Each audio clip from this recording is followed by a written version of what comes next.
If you pay attention to the next few stories that you watch, you'll find that conflict is what draws you into the story and piques your interest.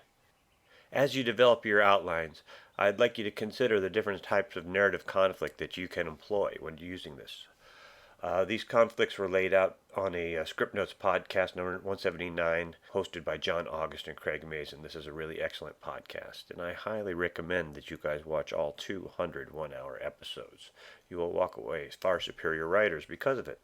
They've identified the different types of conflict as argument, struggle against circumstance, internal, avoiding negative outcome, confusion, and dilemma. Now let's just break those out individually. First is argument.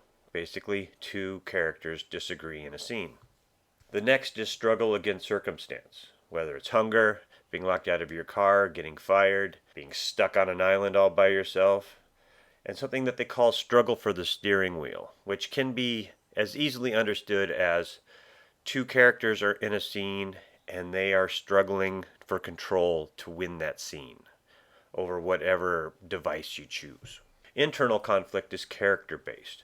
It could have to do with the emotional goal of your character, an unfulfilled desire, a reluctant hero.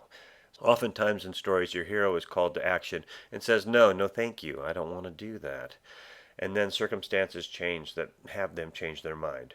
In the podcast, they talked about how songs in a musical portray the internal conflict that the character is going through. Think about that internal song in your story. Conflict can also mean avoiding negative outcomes, like trying to stay alive, or breaking up with someone without hurting their feelings. Confusion is another kind of conflict. A classic fish out of water story, or trying to understand the rules of a universe, like happens to Neo in The Matrix.